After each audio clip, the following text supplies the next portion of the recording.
Hey, what's up guys? Welcome to the Medic Podcast, the Chiller's Corner, where med school meets real talk. I'm Muhammad Adam. I'm Haris Ilan. And tonight, we're turning the stress of medicine into something actually fun. We've got the legendary seniors. We have Justin, Afiq and Khalid. Joining us to spill some tea, drop wisdom and tell us how they survive med school without going bald. So let's vibe, let's learn and let's go. So before we begin, let's learn a little bit more about our seniors here. Let's begin with Khalid. How about you tell our viewers a little bit about yourself and also why you chose med school? Why I chose med school? Okay, so my name is Khalid. I'm a third year medical student here.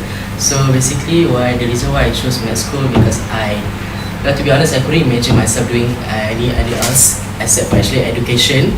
However, my heart, I feel like it lies into more towards medicine compared to education due to so many factors lah, especially for one thing because of Grey's Anatomy, for example, for Korea, but only that one lah. Yang lain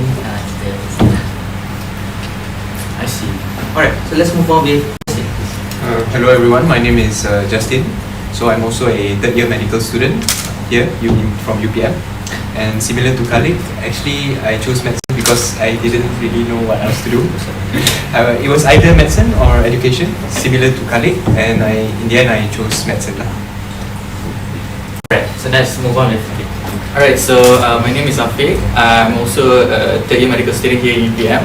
So the reason why I chose medicine is because it's actually multifactorial.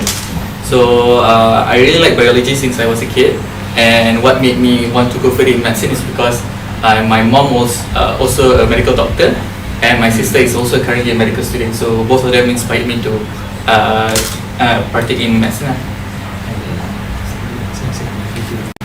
Okay, so jadi kita semua tahu yang Afi ni dulu adalah ex-president PMC lah. So boleh tak kalau nak minta Afi beritahu sikit tentang pengalaman menjadi ex-president PMC sikit? Okay. Alright, so jadi presiden PMC ni, I think first of all dia macam tak expect tau dia jadi presiden ni sebab orang yang vote, so kita tak tahu dia dapat ke tak. So bila dapat tahu jadi presiden tu, kena accept je lah. And luckily my top board members waktu tu memang my close friends, so I can manage my work very well. Diorang also very helpful. Okay. In terms of kerja, I think what's important when you take any positions lah, tak kisahlah presiden ke or any HK ke any members, is to know when to bahagikan kerja. So you cannot expect untuk you as a president you bagi orang kerja je, no. Okay, that's actually quite wrong lah. Okay, so what's important is that you make sure your AJK buat kerja, your top board buat kerja, and you also buat kerja. You also have your own responsibility lah. So basically it requires macam balance lah kan. When Balance you're lah. a director ke, you have to make sure to use your ni kan, your ni lah. Alright, so Justin, I'm sure we all know that you are a very top student, selalu dapat top 1 and everything right? So the question that all of us want to know is that how do you usually study, or give us some tips or how we can be like you basically. Sure. Well, actually I think study techniques, it really depends on the person lah. Everyone has their own ways to study. If you find that the way works for you, then it works for you lah. For me personally, I actually explored quite a few different study techniques, and I think that there's no single study technique that works for everyone. But what you can do is actually you can try to utilize all of these study techniques, and then you use whichever works for you, and you try to modify it according to whatever works for you. For example, for me, although a lot of people say like flashcards really help you to retain information, they say that you should have a schedule based on space repetition to solidify your memory, but I think it's quite impossible for you to do that for every topic lah, right? If you create a schedule to review flashcards every single day for every single topic, I think by the end of the day you can't even finish the flashcards, and you're just going to be suffering from all of those list of flashcards that you have to review. And at the end of the day, if you suffer, then what's the point of studying? Because if you study while you're suffering, then you won't even remember what you study, and you're not gonna enjoy the process. So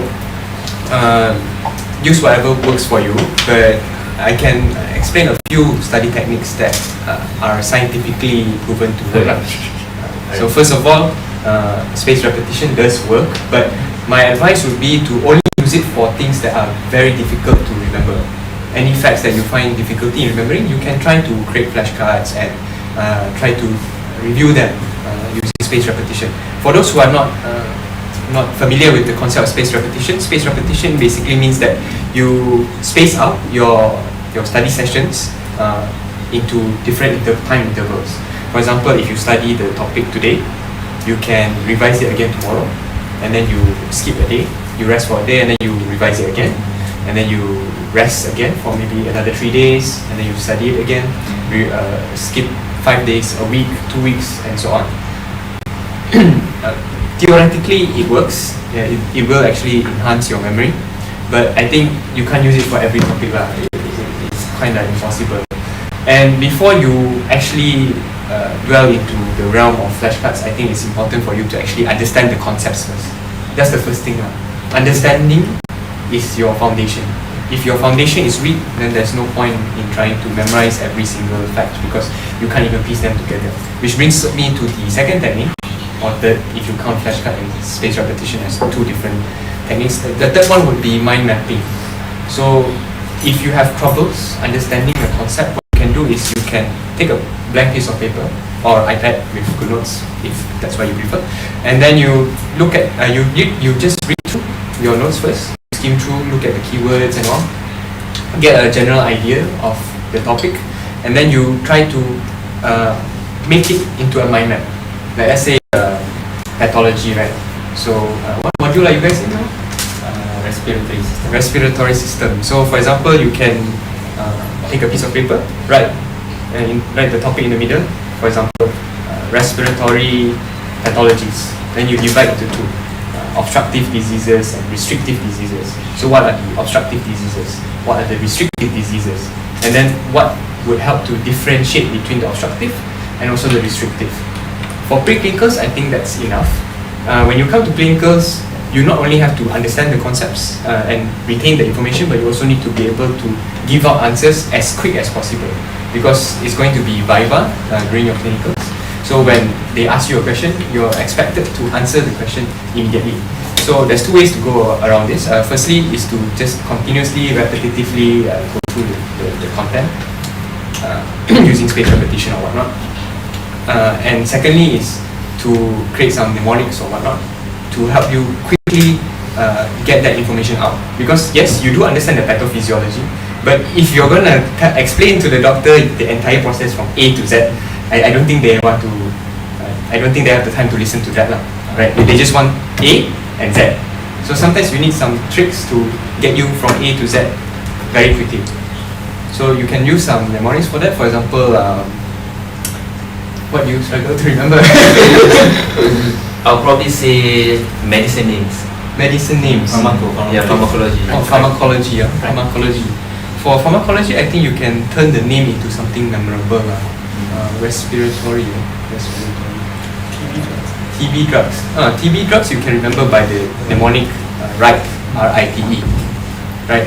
And then for the side effects, you can actually remember based on the name itself, like rifampicin. So rifampicin starts with R. Re also sounds like red, so red orange secretions. I see. So you can create some mnemonics, and mnemonics are not limited to only abbreviations or any acronyms. They can also, mnemonic just means a memory device. So there's a lot of different memory devices. One of it is using acronyms, one of it is abbreviations. And when you create an acronym, you try to make sure that it's related to the topic itself. It's not something that's random.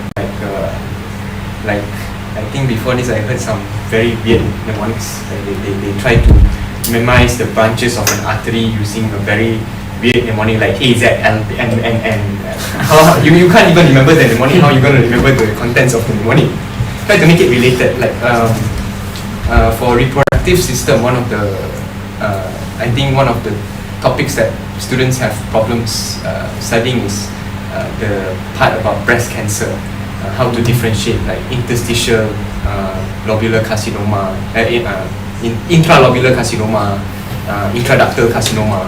So one of the ways you can remember the differentiating features is by just looking at the name and trying to figure out how you can turn it into, how you can link the name itself to the characteristic of the disease. For example, intralobular carcinoma, ILC, right? Intralobular carcinoma. So ILC also stands for individual line cancer. ILC, individual line cancer. So what you see is that the histopathological characteristic of intralobular carcinoma is that the cells will be in an individual line or single file appearance. They will have a single file appearance. So you can integrate your mnemonic with the name itself, and that will make it much more memorable. So I think to just and another thing is that there's no use of you knowing so many study techniques if you're not going to be consistent with it. So the final thing would be consistency. I would say consistency is the key.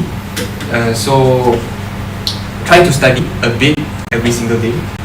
Don't try to cram it all into one day. I have seen people who study only once a week, but when they study once a week, they spend like 8 hours studying. But for me personally, I feel like it's not efficient. It's not effective because you to remember something, you need to constantly review it. It's not about how much you study, but how much of that study time is actually effective study. It's much better to study 1 hour or 2 hours a day compared to 8 hours once or twice a week. So to summarize, firstly would be you can use flashcards, spaced repetition. Mind mapping is very important. And when you mind map, make sure that you don't think of mind mapping or making notes as something. Yes, it is something that you can refer to later on. But I think what matters most about note taking is not the note that you get at the end, but it's the process of you creating those mind maps or notes. Because by creating those mind maps or notes, you're basically organizing your thoughts in your own mind, which helps you to remember that information. And number 4 would be in the mornings, which are based on the name itself or the nature of that condition. And finally will be consistency, in which you can actually have am I talking too long? I think the last one would be consistency. So my advice for anyone who would like to stay consistent would be to use to-do lists. A lot of people, they like to use schedules, but for me I feel like schedules are too limiting. They're too rigid. If you fix your time, let's say you say especially since I'm sure everyone here has positions, right? Either in TMC, AMSA, or joining any programs as AJK, so you have extracurriculars, right? So your time is actually sometimes unpredictable, right? You might suddenly have a meeting pop up, you might have some program that you have to attend, and so on. So we have to be flexible. Schedule for me is too rigid. Sometimes you set your time like 8 p.m. to 10 p.m. I have to study chapter 1 or something. But sometimes if things pop up, what are you going to do, right? If something pops up, then your entire schedule is ruined, right? So in that way, to-do list gives you much more flexibility and the freedom to do the things whenever you want, as long as it's completed by the end of the day. Yeah. And when you list down your task in the to-do list, try to make it as specific as possible. Don't just write to study, because how do you define study? Right? You study like 1 page, does that count? So try to make it specific, like study chapter 1 and make a summary or something. So that's much more specific, much more. If you guys have ever heard of SMART principle, you can apply that here. SMART, I think it stands for specific, measurable, attainable, realistic, and timely. So you can apply that when you list down your tasks in your to-do list.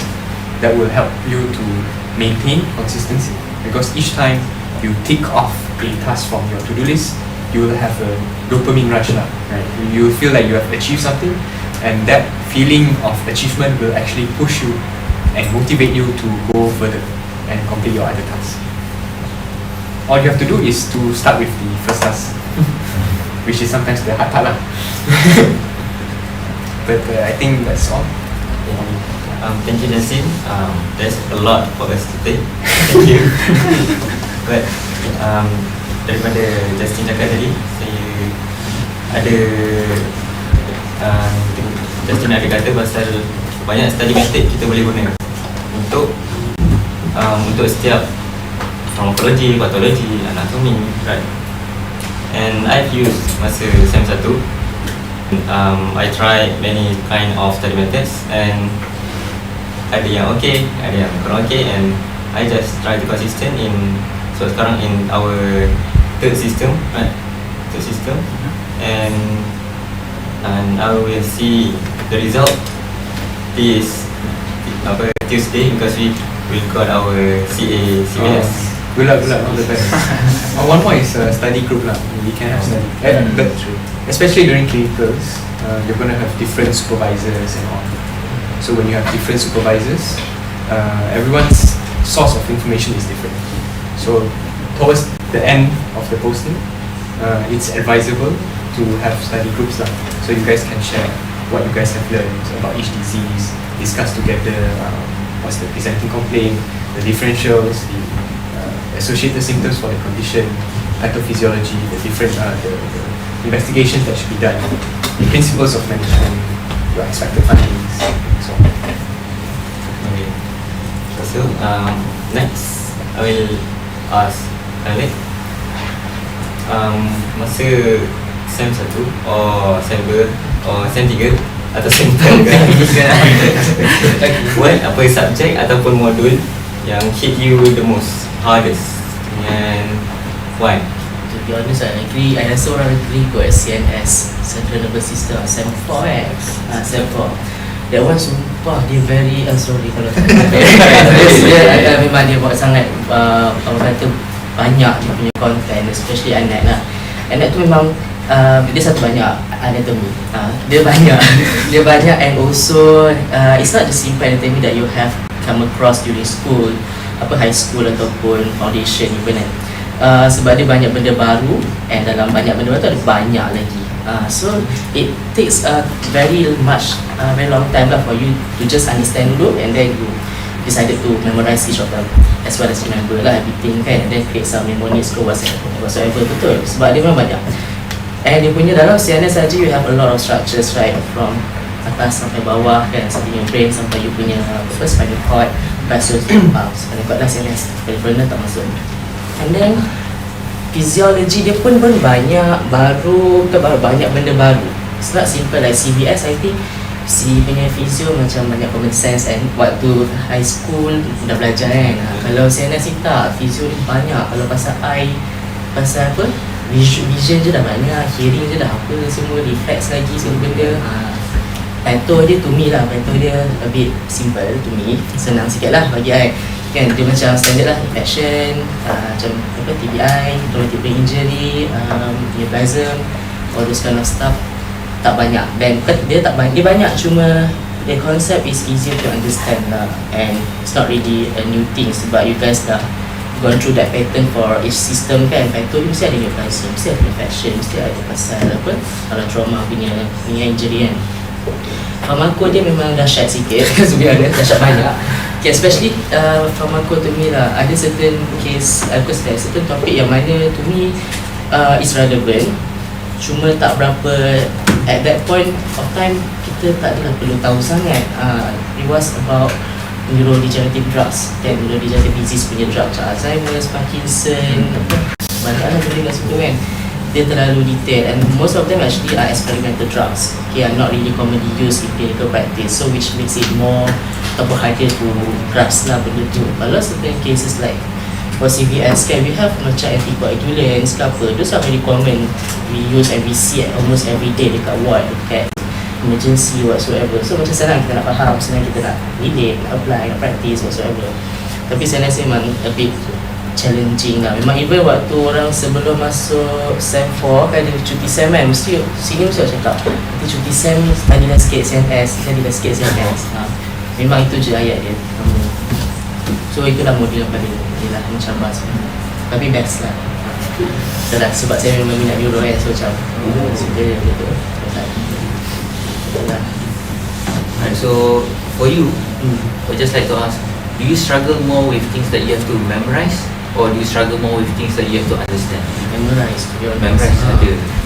Understand, of course ada struggle-nya, tapi compared those things tu memang memorize lah sebenarnya. Faham, nak ingat. Itulah. So if it's in the case of memorize kan, contoh personally lah, baru, for example for me baru SEM 3 kan, so awal lagi SEM 2 kan. Alright, so baru SEM 2, but walaupun baru SEM 2 pun dah macam struggle dengan benda yang that you study in SEM 1 kan, sebab you learn a lot in SEM 1 ni, you masuk SEM 2 kena belajar benda baru. So macam banyak benda yang from SEM 1 that I already forgot. So in your case, since macam dah banyak kan, how do you still remember the things that you dah belajar masa SEM 1 or SEM 2, and how do you like retain that all that information? So first of all, saya tak remember benda tu lagi. Because you ask me like, how do you still remember? Of course I don't lah. Tapi the fact is that the very first thing that you have to acknowledge adalah it's okay to forget. Okay, especially when you don't recall it. So don't like blame yourself sangat lah. Jangan rasa macam aku tak ingat lagi benda tu, nak kena recall by memang it's normal. It's okay. What you have to do is just you plan, strategize what you want to do for that lah. So basically macam Jansen dah suggest spaced repetition, flashcards, all of those are very useful to be honest. And also to me like I'm not a person yang sit down, okay, duduk satu tempat and study and recall everything. I tak macam tu. I study everywhere. Kat MRT, pergi jogging kadang-kadang, kat expo tu tapi bawa phone lah, dalam phone lah, tak ada bawa buku. So macam I remember one thing, I nak hafal brainstem punya cross section anatomy untuk banyak gila. Kita ada brainstem dia 3 cross section dalam tu dah banyak kan. So macam mana I simpan lecture note Dr. Pixie tu kan, ada gambar tu, screenshot, letak dalam foto, favourite kan. So bila jalan, kalau tengah jalan ke expo tu kadang terlari, terjalan, bosan kan, tiba-tiba cubalah recall kepala dulu, cuba ingat.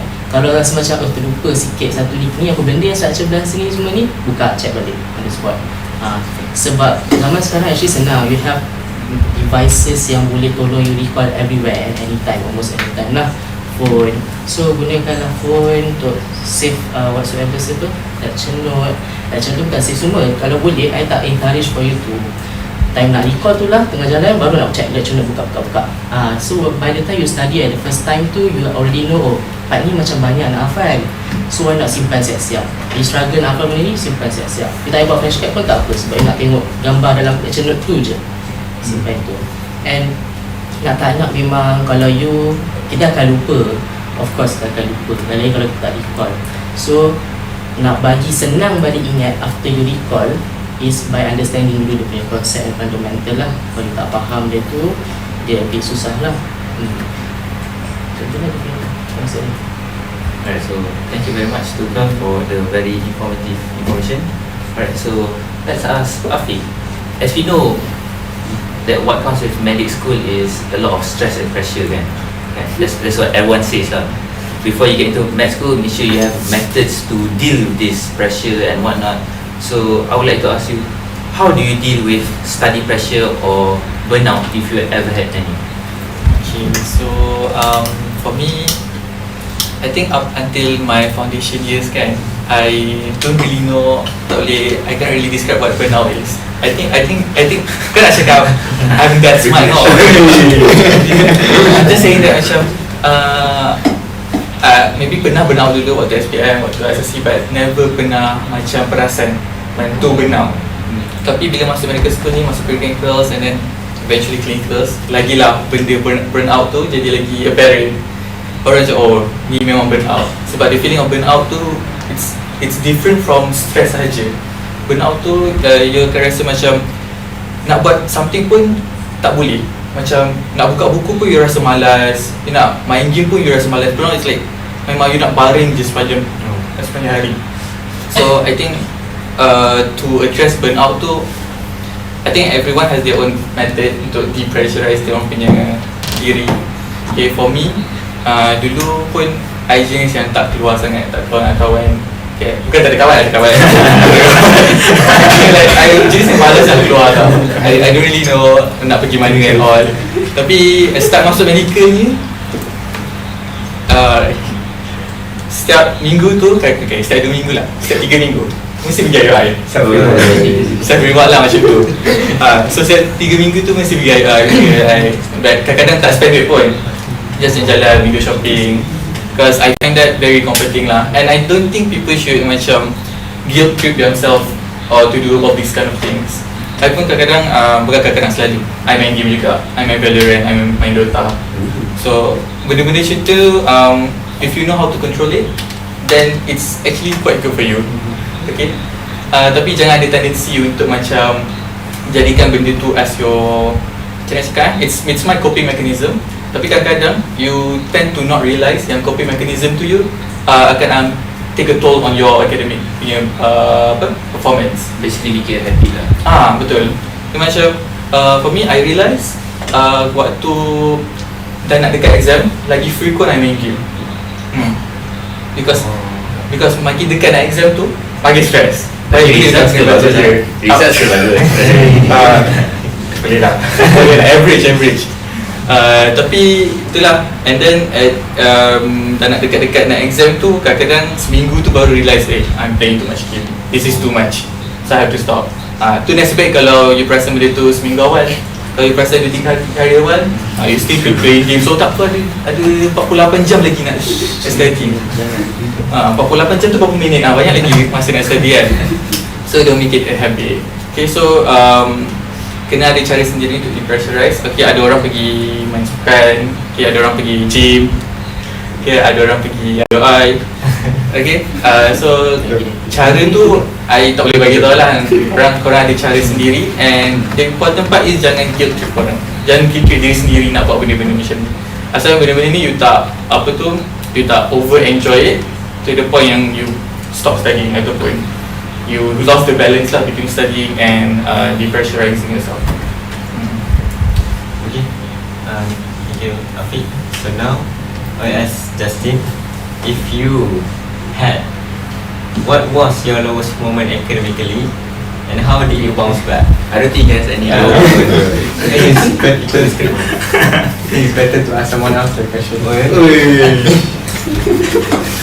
Because no, I mean like I'm consistent. So far from sem 1 until now, I think the lowest I got was second lah. So I think it's probably better for someone else to answer.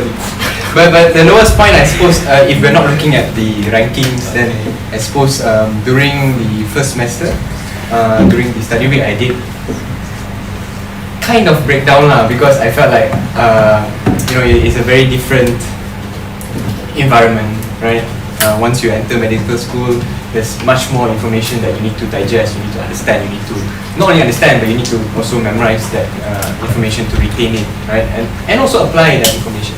So during sem 1, during the study week, I did kind of break down, and then after that I took like 1 day rest, and I continued studying. How did I bounce back? I don't know, I just took 1 day of rest. Also partly because my hand was tired from writing. And then after that I just convinced myself to continue. I see, so basically you've never failed with I mean his lowest point in second is crazy, man. no, you're top 11. Right, well, thank you so much, Justin. How about, let's ask Carl a question. What was one thing in med school that you didn't prepare for? You didn't prepare for. You didn't prepare for? Everything. The amount of materials I need to digest, study, banyak benda, terlalu tak expect sebanyak ni lah basically. I think can compare lah, like sem 1, satu sem punya apa nama dia, materials like almost comparable to macam SPM 2 tahun form 5, almost like that lah I rasa. Even rasa SPM lagi senang daripada sem 1 sem 2 sejujurnya lah. SPM 9 plus is Okay, another time is dia punya independence lah. I mean, memang lecturers are there to help you, but if you don't move, they won't help you lah. Macam tu, unless dia cari lah you waktu dah result fail, baru dia cari. Tu pun terpaksa dicari lah.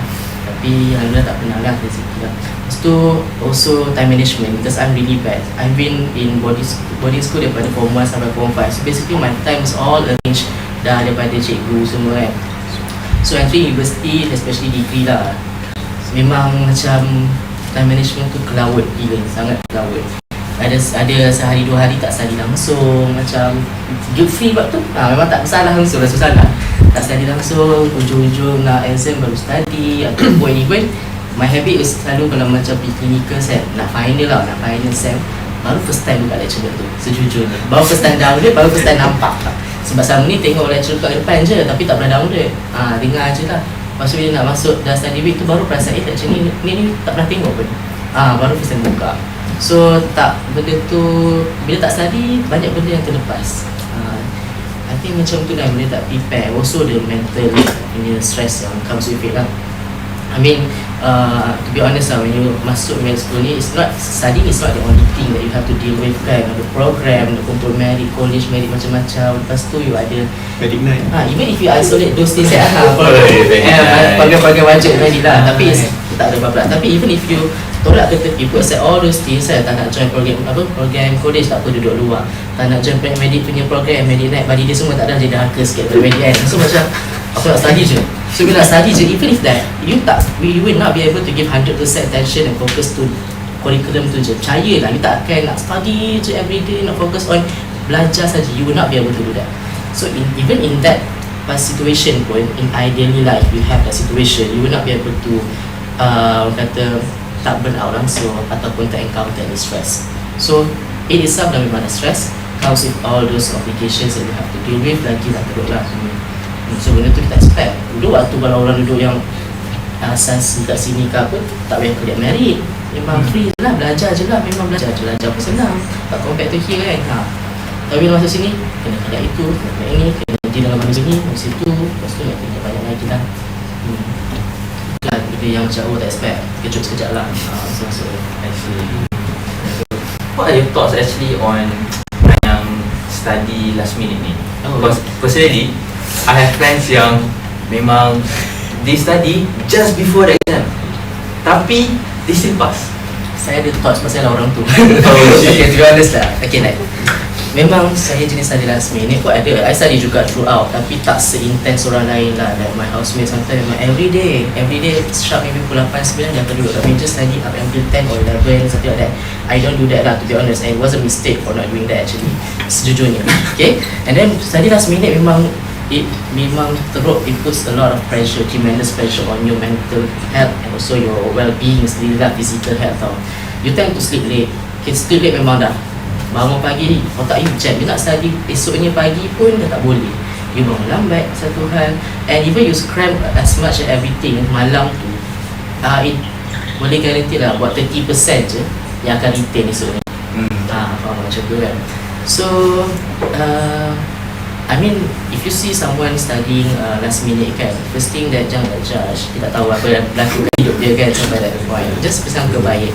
And to me, kalau orang tu still pass, I would not say macam tak ada ini macam sayangkan dia, tak sayang orang lain yang study betul-betul sehari-hari tapi tak pass. I don't think like that lah. Sebab to me lah kan, memang I study last minute, ada orang study banyak, tapi apa yang macam personally I feel like I somehow pray jugalah, macam walaupun aku tak study banyak, tapi aku nak cuba study last minute ni, tapi aku ada strategi yang boleh cope with that, yang boleh compensate. So that's where you punya otak cuba berfikir macam mana aku nak study, kasih cukup last minute ni tapi dapat cover semua, for example like that lah. So somehow ada masa I boleh manage to cover that. Contohnya macam ni, memang guna untuk clinical ni, baru guna lah basically malam before, a few days before my clinical exam kan. Contoh I posting surgery, I have to study like thyroid, breast, whatever. So I buka ChatGPT, I cakap dengan dia, I ada test kat sebelah lah, reference, I cakap dengan dia, so I nak study thyroid malam ni, so what are the things that I need to know. So dia akan listkan apa benda pasal thyroid, bla bla bla. Okay, lepas tu let's go one by one. Bagi I suruh dia highlight kat outline apa yang I perlu tahu je for that moment. Tak payah nak banyak detail, tak payah. So dia akan keluarkan ringkas. I faham kau satu-satu. And then for every topic I cakap, okay, so I tulis kat situ, correct me if I'm wrong. So I tulis balik pemahaman I based on apa dia tulis. Lepas tu dia akan bagi tahu lah, okay, so you are apa, 90% accurate, ataupun dia akan kadang bagi pujian, so macam kita rasa best sikit kan, macam good, excellent, whatever. So kita rasa dah motivated, okay dah. Lepas tu dia akan fine tune lagi kita punya pemahaman. So from that, tak payah nak baca semua, tak baca lecture note.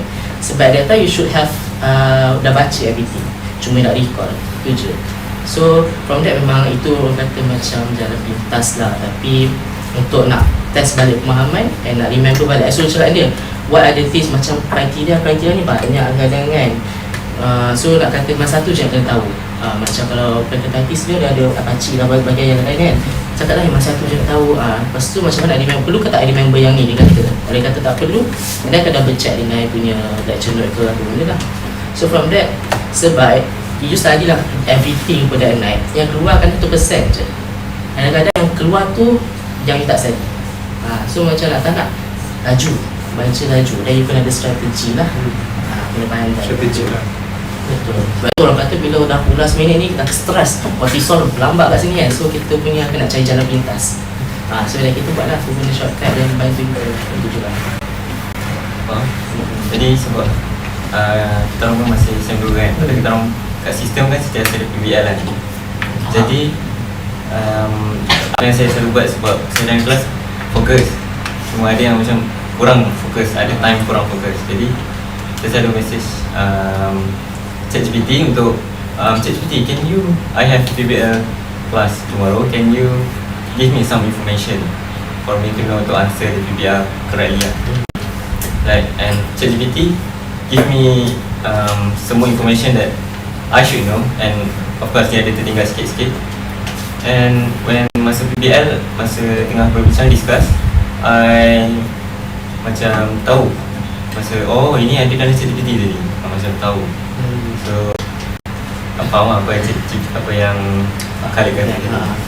Jadi ChatGPT ni memang ada AI, tapi yelah dia membantu lah sebenarnya. Nak tak nak memang kita gunakan dia untuk be better. Itu je. And then one thing kalau ChatGPT kadang dia punya source dia mengarut sikit, ataupun tak tahu dapat dari mana budi yang mana tak tahu kan. So korang just cakap lah prompt tu, cakap lah refer to certain textbook yang korang nak from that je. And at the same time letak lah PDF sebelah, so you guys can cross check balik betul. That's what I do lah selalu ni, untuk verify dia punya tu betul ke tak. Kadang memang tak betul, memang nampak tak betul. Okay, you upload the PDF actually, nanti dia akan summarize kan. Kalau tak nak for every check pun, you letak dekat personalization, dekat settings tu siap-siap. You nak dia refer apa every time you ask questions. So sebenarnya question untuk Afiq. So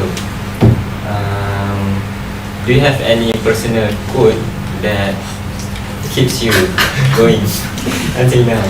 If you have. Personal quote Yes. Kalau tak ada quote pun, maybe if you have anyone that you mindset ke Lemak ke. Motif. I think nak buat quote tu susah. So I'll just say peace of my mind lah. Okay, boleh kan? So basically I think what I realised in medical school ni, you have to be highly adaptive tau. Okay, kalau engineers yang orang macam Justin, nak cakap macam dia dah grasp awal-awal nak kena buat apa, and dia dah ada method dia, it's good, it's very good. Tapi untuk I think I'm speaking for experience lah. Tapi memang my study method daripada asasi dulu very simple, baca je and then highlight. I tak pernah buat mind map, tak pernah buat nota, tak pernah buat flashcards, tak pernah buat space repetition. Tapi alhamdulillah lah, sampai sekarang pass lagi. But itu pun because like I said, like we have to be highly adaptive with our study method. Sebab things yang you try at first may not be the best. Okay, sebab I dah try many methods throughout my preclinical sampai clinicals. So benda-benda yang macam tak function tu, contoh okay, maybe it's function for some people, tapi untuk I tak function. Contoh macam mind mapping. Okay, for me mind mapping tu dia macam ambil too much efforts. I think some people, korang pun boleh relate to that lah kan.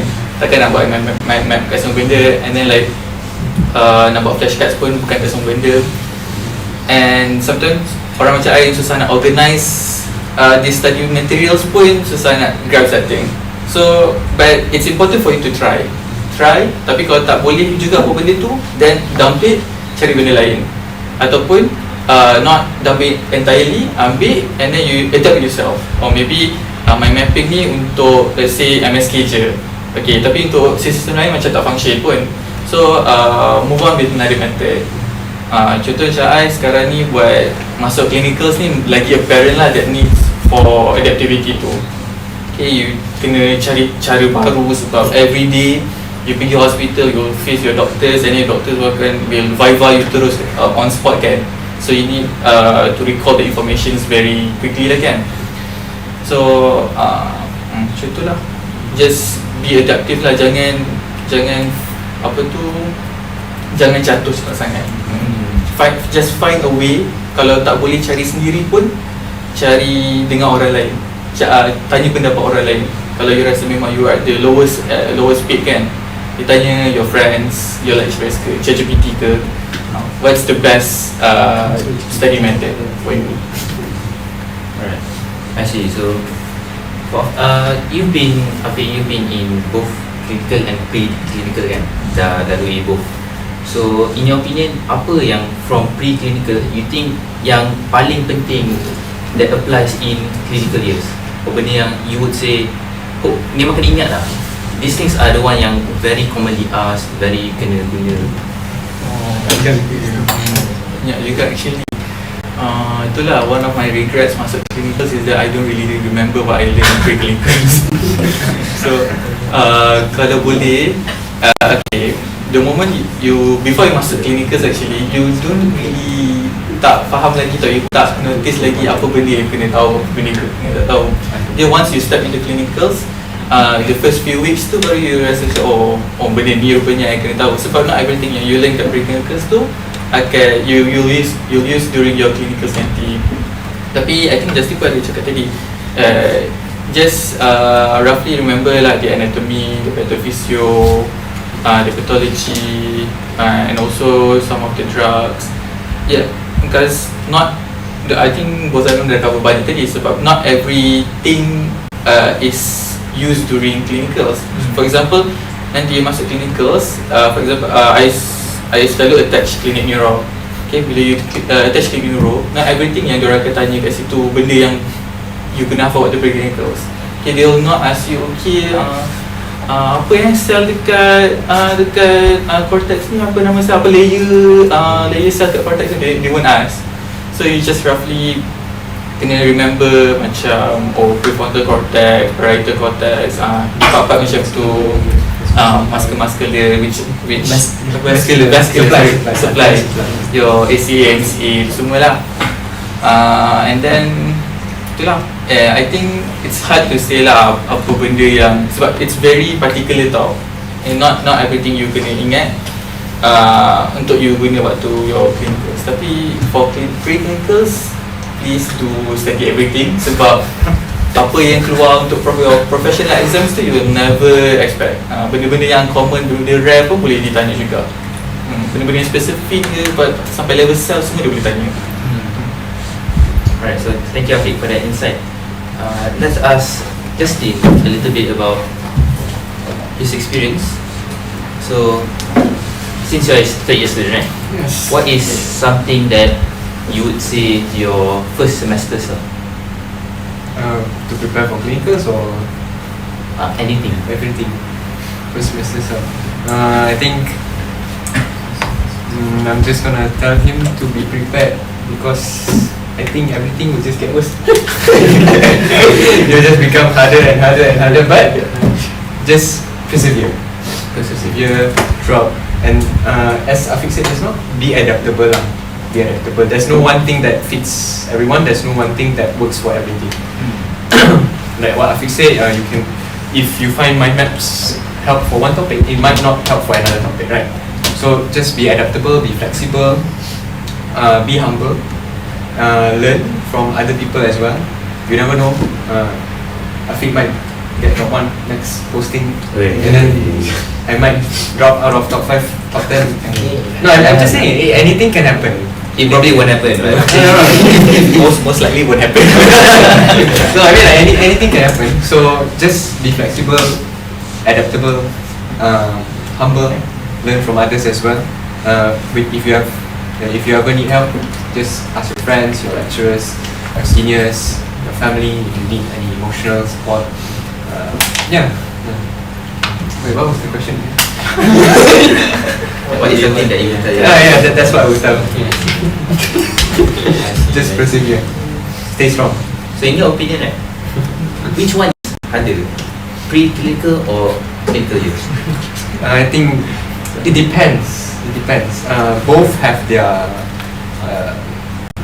their own difficulties and also challenges, as well as their advantages. For example, in pre-clinicals, as Khalid said, you can technically strategize lah. right? If you cover and master half of the module, technically you already passed. You don't even have to study everything. Technically in clinicals also you can strategize, but that list is much longer lah. And you can't exactly like, oh, I'm gonna study these few diseases only, because you never know what you get during the exam. So during clinicals, from that aspect, it's harder. Secondly, it's because it's viva. So when it's viva, sometimes you blank out during the exam. You don't exactly have a lot of time to think, right? Because when the doctor asks you a question, you're expected to answer it immediately, or at the very most, they might give you a few seconds to think. If you don't know the answer, they're just gonna move on, deduct some marks there, right? But in pre-clinicals, you can just, if let's say you get a question during your theory exam, SPQ, SAQ, whatnot, and during that time, you find a question that you can't really answer. You can just leave it blank. You can roll a dice, say A, B, C, D, or I think it's C. You can cancel out the other options, or you can just leave it first and come back to it later. Or if you have some mnemonic, then you can try to remember your mnemonic, like the A, N, L, Z, M, N, which doesn't make sense lah. But if you do remember that, it will take you some time lah for you to get the answer right. But in Viva, you can't do that. So those are one of the challenges. And another challenge, especially for people who don't really have social skills, they might face a lot of difficulties in terms of adapting to the fact that in clinicals you have to talk to real patients, you have to discuss with your examiners, your supervisors, and so on. Some people have have difficulties in doing that, and I think it's very important for us to. That's why it's quite important for us to join programs, especially during pre-clinicals, to actually improve our soft skills, to increase our confidence level, so that when we enter clinicals, it's much easier for us to communicate with patients, to communicate with our doctors as well. In terms of pre-clinicals, the difficulty would be that it's quite dry lah. I mean, every day you just go back, read your lecture slide. It's not really that fun lah, to be honest. I mean, maybe if you find intellectual discussions fun, you might find it a bit fun, but it still gets boring after a while lah. I think that and when you find it boring, then you will have difficulties to continue studying. I think that's the main challenges of pre-clinicals, to find the motivation to study, right?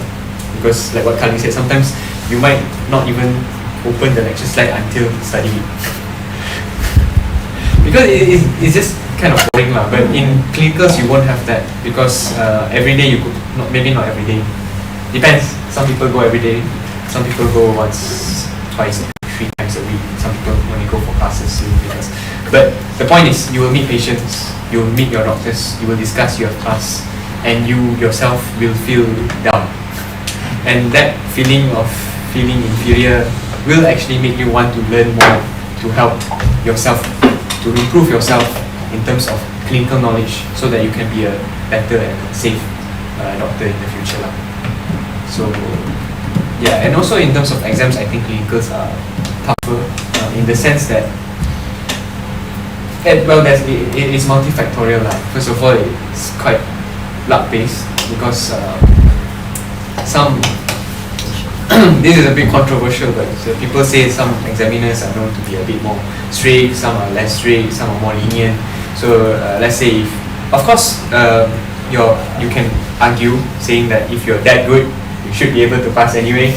But let's say if you didn't actually prepare that much, but you regret, right? But you know the basics. Sometimes some doctors would still not allow you to pass, right? So the chance of you failing there will be much higher. Or sometimes you just blank out during the exam. You know the answer, but when you enter exam, you feel very anxious. There are some seniors who even take beta blockers, propranolol, to control their anxiety during exam. So some people, they get very anxious and they blank out during the exam. They can't think of the answer, even though they do know the answer. Especially with the doctor pressuring you, like cepat. More like you tak boleh fikir kan jawapannya. So in that sense, clinicals is harder lah. Anything to add? Okay, next I will this question to Khalid. What's one thing you wish more people knew about preclinical lab? preclinical. So basically those yang belum masuk preclinical lah kan. I wish they know that macam mana I wish they know that attendance nak tak nak kena datang regardless of you are only excused if you are sick or dead. Basically tu je lah. Basically macam tu nak tak nak. And also even if you're not prepared ataupun you don't have your mind present at that moment, kan just datang and just sit there lah, okay, and listen to what the lecturers have to say. But just be present there at least. And also my knowledge lah, janganlah duduk situ main phone macam tu. So kena bagi attention, because nak tak nak at the end of the day it's a bit kata macam cliche lah macam cakap, tapi nak tak nak keberkatan lecturer tu penting juga sebenarnya. Also you need to start before preclinical tu, you have to anticipate that your study method that you have been practicing since high school tu will change. Sebab sometimes they stick to their study methods. Or dulu waktu SPM buat pasir lah, masuk preclinical tak ada pasir, dah tak ada pasir. Unless tu lah, lepas tu ada apa nama dia, my math or whatsoever. Dulu kan high school kan cikgu suka my math kan, time tu sekarang dah tak ada, maybe tak sesuai untuk orang tu. So kena always go. And also before attending the lectures, make sure you guys know lah lecture hari tu pasal apa. Because to be honest kan, there are moments when I step into the lecture, orang tak tahu tu tajuk apa, topik apa nak belajar. Sampai doktor buka kat depan baru orang tahu ni topik ni. Tu satu. Dan kadang-kadang benda tu berlaku sebab lecture reschedule atau lecture lain masuk, tukar masa. Tu satu juga. Kenapa nak kena tahu topik apa? Satu, even if you tak baca prior to masuk kelas, at least your mental is already okay. So tajuk hari ni is about anatomy, so I need to focus more sebab nak hafal. Tapi kalau let's say maybe tajuk hari ni maybe physio yang macam dah pernah study dulu, so cuba try recall kepala je pasal apa benda tu. So benda tu akan actually get your mind in game lah, tahu pasal apa, senang nak terima benda tu. And also preclinical ni macam tu lah, apa nama dia agak boring to be honest. I think that preclinical students yang mana dia rasa to the point dia rasa bosan sebab dia rasa belajar banyak sangat tapi mana dia punya mediknya, faham tak? So basically you go to classes like every other courses, pergi fakulti, masuk lecture hall, keluar, pergi makan, masuk balik, sampai balik macam tu kan. Tak ada lah nampak unless you have PCE, PPD, nampak lah sikit mediknya. Okay, unless you masuk sampai semester 2 kan, you find CPS, everything, module punya sistem kan. Itu je lah orang kena, sebab sometimes orang dia punya expectation tu tak sampai nak masuk medik, tapi 2 tahun kau kena hadap yang tak nampak sangat medik sampai kau masuk clinical. That one lah expectation. And also bukan kata jangan ada confident, tapi kalau boleh janganlah set the bar too high kan. Cakap aku dulu SPM naik A+, so aku nak top point je masuk clinical. Lepas tu tak dapat top 100 barang. Lepas tu jatuh teruk depress ke benda. Tak adalah, just stay. Selalunya orang culture shock kat immunobiology kan, immunobiology pun banyak nak mampus kan dia punya problem. Tapi konten dia manageable, kita senang faham. Masuk biochem banyak plus kompleks. Kat situ memang dia nak test kau ni boleh tak accept volume that much, dan masuk biochem dia tak accept that kind of complex information. So you kena prepare with that lah. Itu je sebenarnya. But like you said lah, in medical school memang attendance memang penting right. There's no reason that you cannot come, either sakit ataupun basically you're dead lah.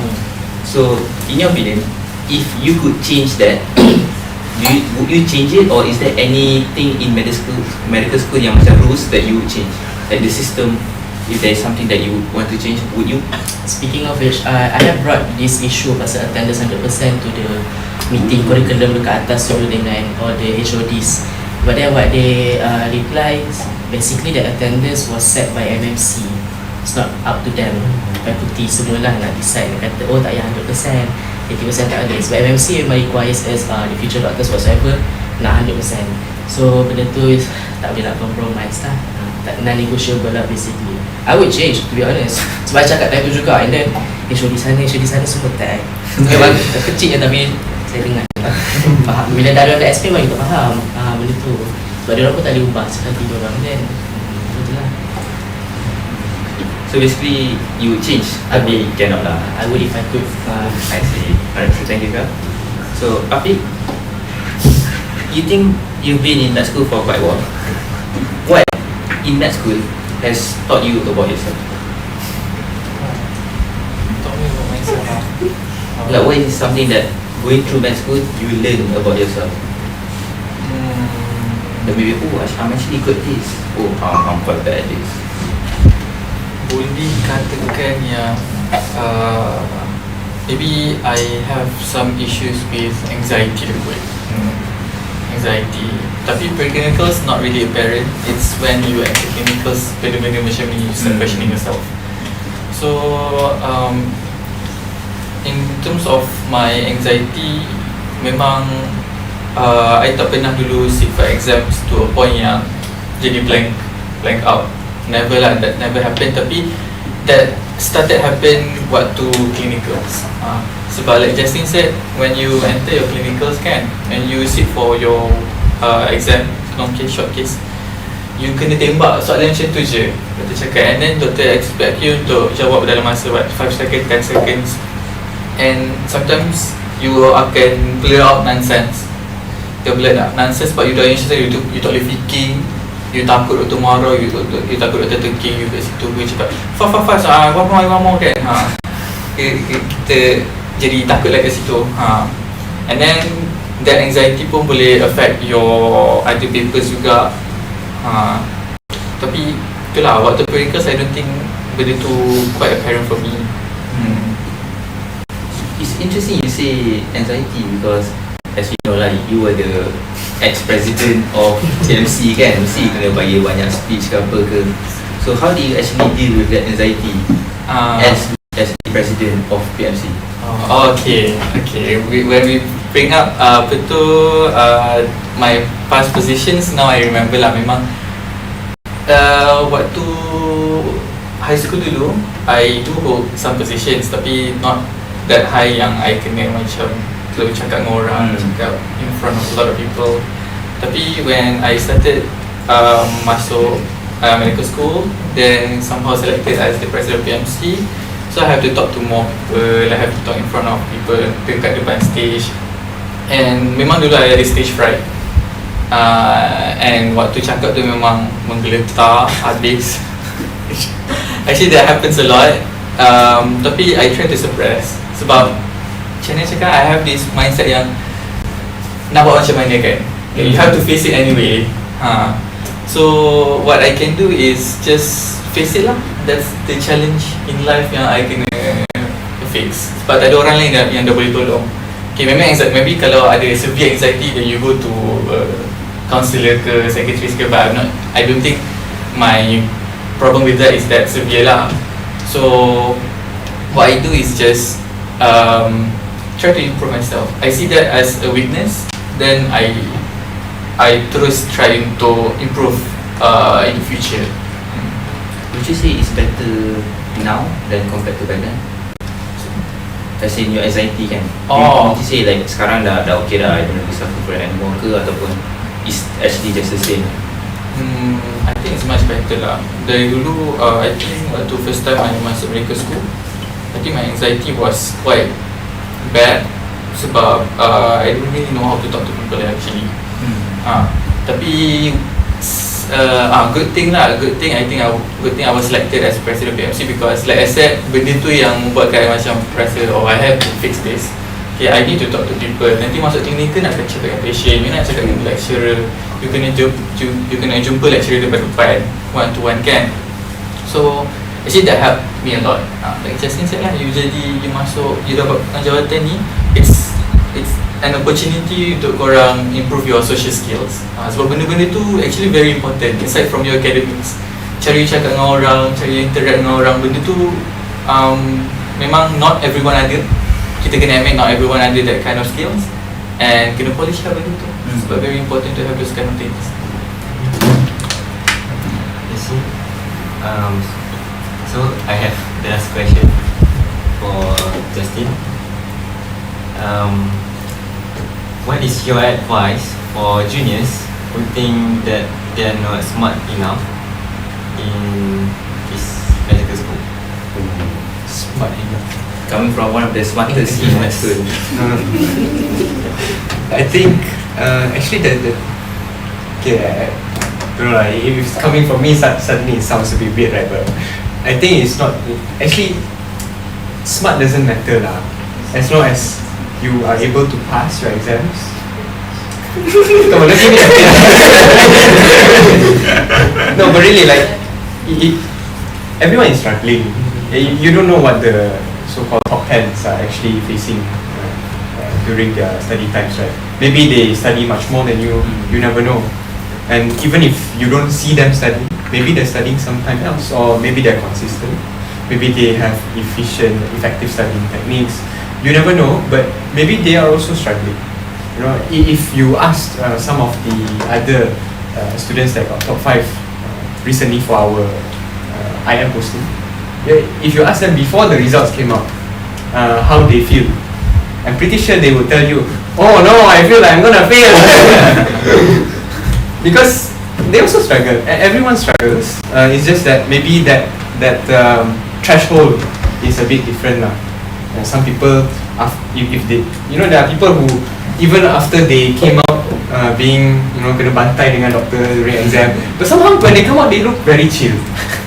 But maybe inside they are not chill, right? Maybe inside they are like, oh, I did a terrible job, but then they're able to mask that lah. Some people, on the other hand, they just couldn't answer one question. They come out, oh, I'm gonna fail. then you see their face in top 5. Top 10. So I think smart is actually not a big problem or issue. I think just because they got top 10 also doesn't mean that they're smart. Maybe they just struggled more, maybe they worked hard, maybe they were lucky that whatever they studied came out. Like what I said, towards the end, some people they study last minute. They want to make sure that whatever they study has a high chance of coming out. So they are strategic, right? They're strategic. They pick out the topics that are most likely going to come out, and they make sure that they master those topics. So you'll give them a higher chance of passing or even getting top 10. So I think smart is not an issue. We're all here in medical school not to compete, but in order for us to graduate as a safe and good doctor. But if they still feel that they're dumb, well, don't feel like that. And go meet your friends, talk to your family. I'm sure everyone will support you lah. Everyone will support you. I setuju lah. Sebab to be honest kan, dalam med school ni one thing yang betul ada effect dekat sendiri-sendiri adalah dia humble kita, kau lah macam petanang sepuluh terus lah sejujurnya. No matter how smart you masuk with your SPM ataupun for flat daripada matrix atau asasi kan, dia memang tinggal jalan luar, jangan buat masuk pagar UPM macam tu lah. Benda tu memang tak define you anything lah. Memang humbles you kau, and also actually it's pretty, you will actually, bila you think about you thinking yourself as smart, actually quite dumb lah for you to think about that. Macam, oh berani ni kau cakap kau smart. Itulah sebab I think that no one will be ever smart. I mean smart tu is the word actually reserved for other people who perceive you daripada luar, bukan untuk diri you define who you are. Oh yeah, I'm smart, tak. Tapi depends orang nak cakap, oh I cakap dia smart, dia rasa tak smart sekali dia lah. Tapi I nak cakap dia smart sekali I juga. Macam tu. Tapi to think yourself too smart tu macam janganlah confident sangat. Tapi tak ada masalah, sebab bukan kata janganlah rasa diri tu smart tapi kau pun terus tak smart. Kau kena do something about that. I mean the only person who can demotivate yourself adalah diri sendiri. But then you have to do something about it lah. Nak teruskan jadi bodoh ke ataupun nak buat something with it. One thing ada satu quote lah I think kan, I letak dekat my screensaver kat laptop. Pelik lah kan. Tapi orang tengok tu orang baca pelik. Sebab actually quote from Imam Syafi'i quote, tapi bunyi dia cantik lah bila dibacakan oleh ayat yang betul. Sebab benda tu I remember, I first time dengar perkataan tu, ayat tu from my cikgu BM from form 2. Sampai sekarang I ingat. And then baru tadi I contact dia. And then basically bunyi dia atau the message yang I tulis dekat screensaver is, kalau tak tahan penatnya belajar, adalah jadi bodoh. Itu je. So basically I sit down itu waktu study untuk EOP kan, fikir macam dah penat dah, sumpah penat gila study 5 hours duduk straight kan. Tu macam tak jadi bodoh, sambung lah duduk sekejap lagi. Itu je. Sebab the words are actually arranged to be fitted dengan I punya sendiri pemikiran kan. Kalau bagi ayat pujang kerja cantik, I tak faham. Tak kena lah apa. So better letak something yang faham lah. betul lah. Tapi memang kena humble lah basically.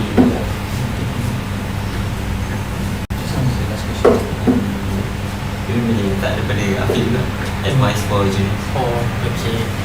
I think one thing yang yang belum di-mention lagi is how important your friends are. Okay, tapi this is from perspective yang okay, bukan perspektif diri sendiri untuk cari kawan, tapi untuk diri sendiri untuk pergi ke kawan dan tanya.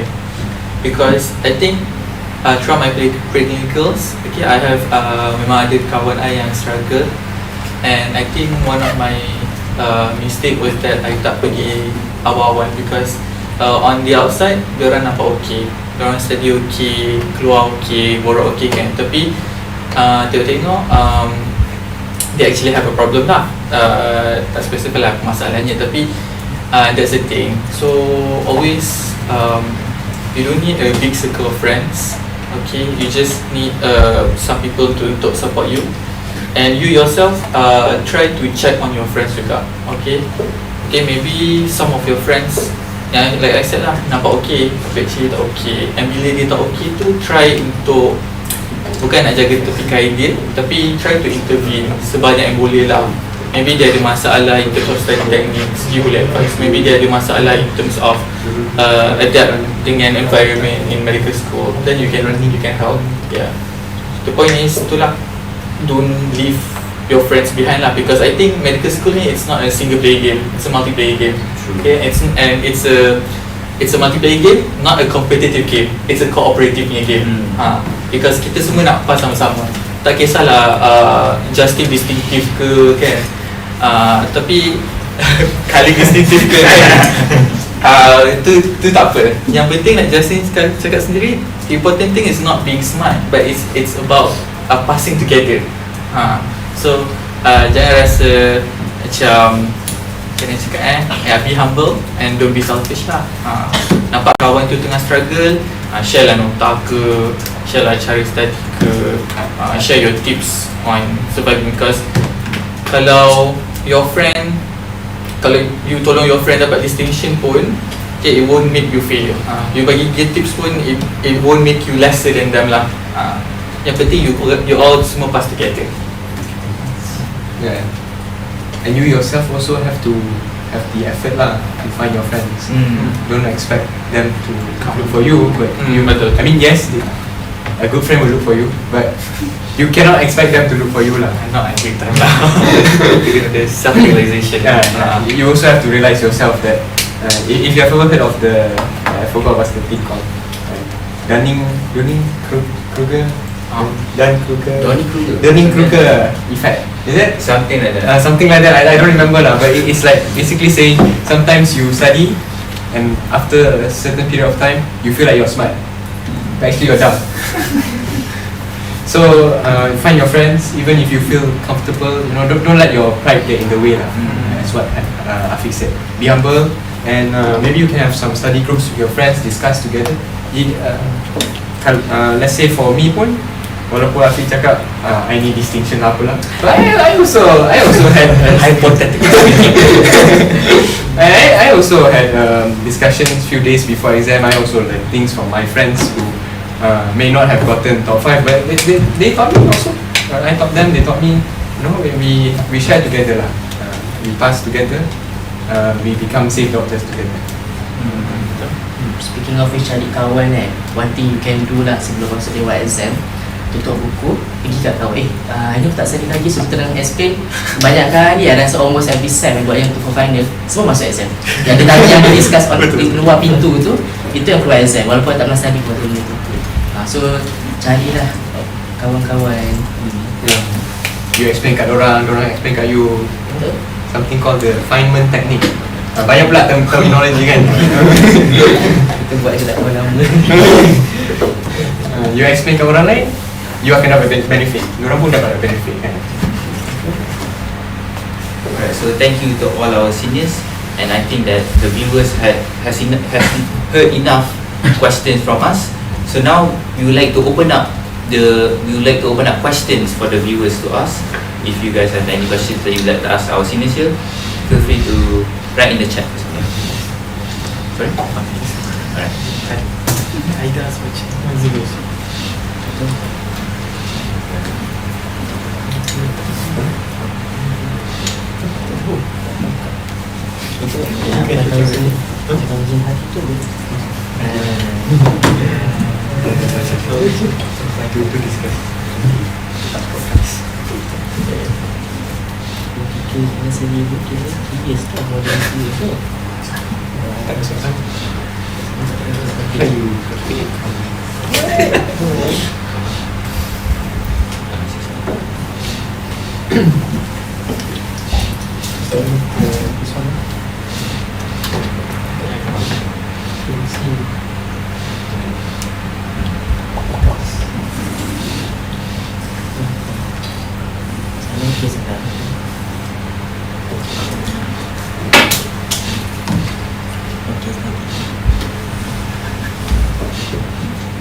Alright, so we have a question from Muhammad Afiq. So I think since it's Muhammad Afiq, let's ask Afiq. So Afiq, how to be more socially if I am an introvert? So how to be more social if I am an introvert? I think the term itu memang like everyone's personality. Ada yang extrovert, ada yang introvert, ada yang ambivert. I pun tak tahu I kat mana actually. Tapi the point is, like I said, one of the ways is itulah to join programs, to biasakan diri you cakap dengan orang tu semua. Because for me lah, I think it's something yang you boleh ubah. Okay, it's something yang you can change. You can try opening up. Okay, tapi I tak salahkan you if you don't want to open up that radically lah. Start slow. Macam you try cakap dengan bila you masuk program, especially kalau you volunteer untuk apa-apa program ke, health screening ke, or that kind of program kan, you start cakap dengan your your teammates lah, your AJK members, and then you start opening up, cakap dengan lecturers, orang yang you tak biasa bercakap dengan. I think that's how you can be more sociable lah. And then in terms of friends, I think introverts tend to have smaller circle kan. Tapi in my opinion, I memang ada small circle since high school. Small circle sebab I malas nak berkawan dengan ramai orang. Okay. Tapi when masuk medical school, I realised that macam benda tu automatically happen tau. You cakap dengan your batchmate sendiri, and then suddenly dia rapat dengan you. And then you open up lagi, you cakap dengan maybe your seniors, dia rapat dengan you. You cakap dengan your juniors, dia rapat dengan you. Yeah, so that process actually happens subconsciously lah. So kadang-kadang you tak perasan pun. Just to keep in mind, kalau you rasa you introvert and you think you need to change it for your future career, then you need to take actions yourself lah. Sebab kadang-kadang orang takkan datang ke you. You kena pergi ke orang. Tapi start slow. And just because someone is an introvert does not mean yang macam dia punya social skills ke bad ke apa kan. Like introvert is just someone who gains energy by being themselves. So meaning that the thing, if you want to improve to be more social, you just improve your social skills. And the social part, maybe you just take it slower or you take it less. And I think it's a very common misconception lah yang people think that orang introvert their social skills bad, orang extrovert kan, orang memang very good at social skills. No, it's just how they gain their energy. Actually that is very true, because I have my friends, ramai je dalam batchmate I sekarang yang in clinicals yang memang I rasa they are introverts. Memang dorang memang suka dorang kecil, tapi when it comes to interacting with patients, they are very excellent.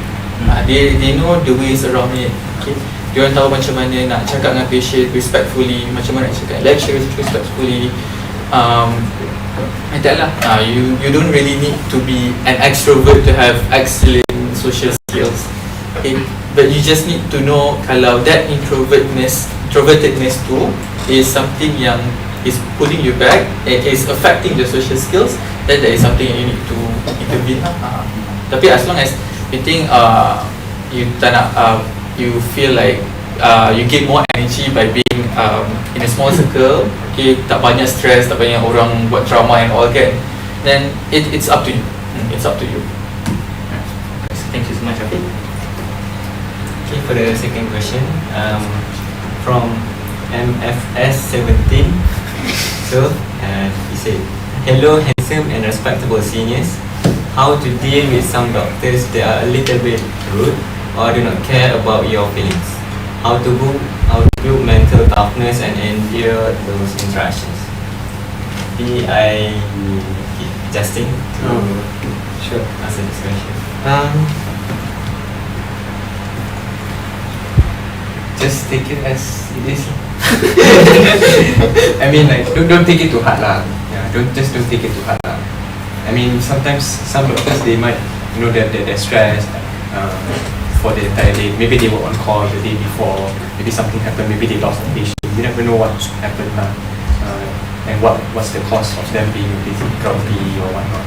And I mean that I'm not saying that that's a justification for lashing out at you, but I'm saying that you as the person who's receiving that type of attitude, just don't take it too hard lah. Just don't take it too hard. Just bersangka baik lah. You know, you never know what they went through, and at the end of the day, they probably just want you to be a safe doctor in there. So just don't take it too hard, and whatever criticisms that they give you, if it's constructive, then you take it. If it's not constructive, then just leave it. Just leave it. So lah, so we have to accept the fact that diorang pun human beings juga, and we also have certain times when kita pun macam tu kan. So first give the benefit of the doubt, just kata maybe diorang penat, stress, or is on call for whatever. Tapi kalau benda tu macam tak check out juga, dia memang macam ni lah katanya kan. So you just need to cakap je lah benda tu kan. And then kalau lah macam, tapi cuba find the good lah. Maybe dia memang perangai macam tu, tapi dia ajar sekali banyak input sebenarnya kan. So and then you have to try your best to not piss them off lah. Maksudnya ikut dia nak, dia suka student yang prepared, dia have need to be prepared datang kelas dia macam tu. And also kalau you sendiri request kelas dengan dia, then you need to understand that, oh aku yang nak belajar, nak tak nak ada je lah dia punya perangai macam mana. Tapi input from them tu bagus, kita boleh guna, take it. Itu je lah. Alright, so thank you Justin and Carl. And so for our final question, let's ask Carl. So, hi. From Mango Oliver, have you guys ever compared yourself to others? And also, how do you overcome it?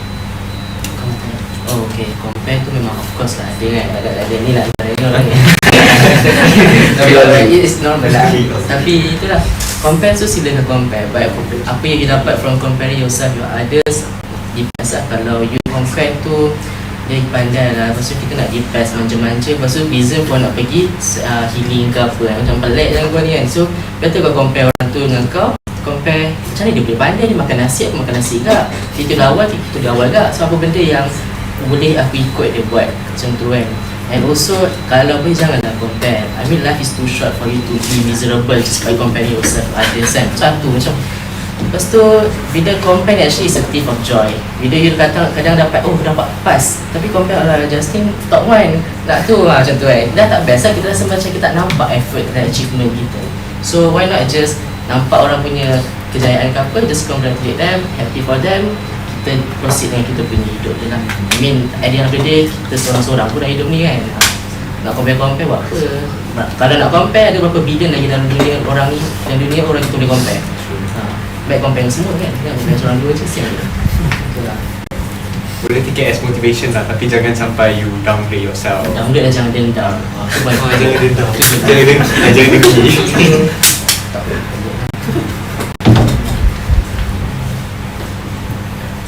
Korang pula tak ada lepas junior nak masuk. Tapi kita orang pun macam junior juga sekarang. Tapi guys dah macam satu sem. I mean korang punya thoughts are different from us. Korang dah nampak depan korang sikit. Korang macam nampak so far. Interviewer nak jadi interviewer. Interviewer pula jadi. So far lah dah dekat setahun kan. Korang macam mana? Senang. I think there is one person yang they ask lah, tips to give students that are interested in entering medical school. I assume this person maybe asasi ke apa ke yang nak masuk medical school lah. I think I can't really give tips since baru setahun, so not really eligible to do that. But if you want to decide or not if you want to enter med school or not, first of all fikir betul-betul, because it is not as hard as it seems, but it's going to consume a lot of your time more than it seems. Because for example for me, I study last minute, macam taklah fokus sangat on school ke apa ke, so in terms of study it didn't really consume a lot of time. But you also have to look at macam banyak events, for example medic night and also these events, and I think this applies to all universities lah, is that it is going to take a lot of your time. For example for us, we have to practice before medic night, we have to practice almost 3 hours every single day. So in fact most of it is that you don't even study, you have to do all sorts of these events, and especially if you're contoh president PMC ke any of all of these ada AMSA, right? So it's going to take a lot of your time, so make sure you love medic and you love interacting with people, because that's what medic's all about. It's not just trying to help people, it's also about interacting with them socially.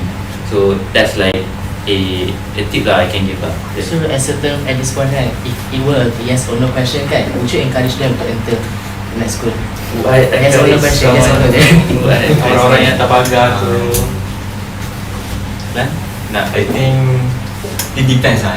Yes or no? Yes or no. True of course. Kalau the person macam orang terapat lah, macam orang dekat, betul dia dah tanya boleh tak masuk medik, recommend tak? So I would say no lah. Dia very level. But tapi kalau orang tu tak dapat, kata yes. Kata yes lah. Supaya macam nampak kasih okay, jadi macam kita tahu medical school ni macam you need to expect the unexpected lah. Banyak kali kata tadi macam cara study method from the high school lain, and when you entering medical school, then you study method that korang kena korang kena buat baru macam boleh. Tak boleh dia macam study dekat, contoh study last minute dekat sekolah biasa study last minute, tapi bila study last minute kat sini, contoh macam human biology, awal-awal ni first sem, first module, then you got below 15, then mungkin kat situ kena tukar study method dia. So it depends lah. Passion. If you want to ask me honestly, I would just say if you want to join medical school, if it's for the money, then don't do med school.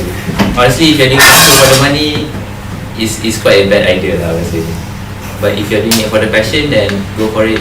And if you enjoy it, then go for you, because if anything you can just change when you're in sem 1 kan. There's no problem, you can change. It's still not too late to change lah. So before we end our session, we need a round of applause to our seniors for giving their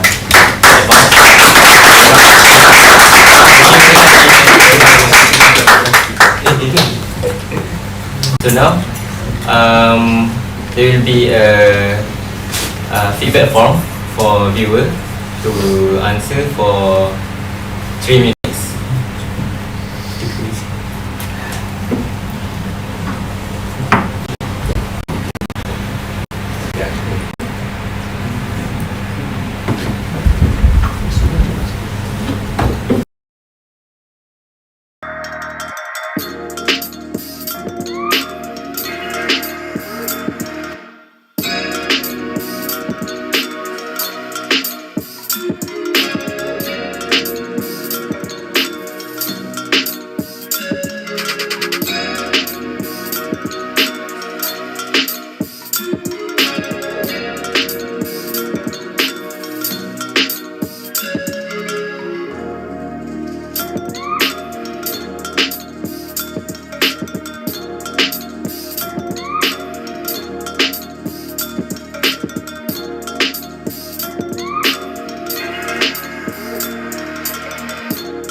Tapi dia macam omit certainly.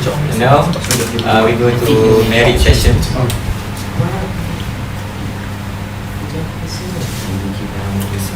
We're given about 4 minutes to scan this merit. Scan this QR code. Ni lah waktu exam viva, waktu clinical pun macam ni.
And that's right, fam.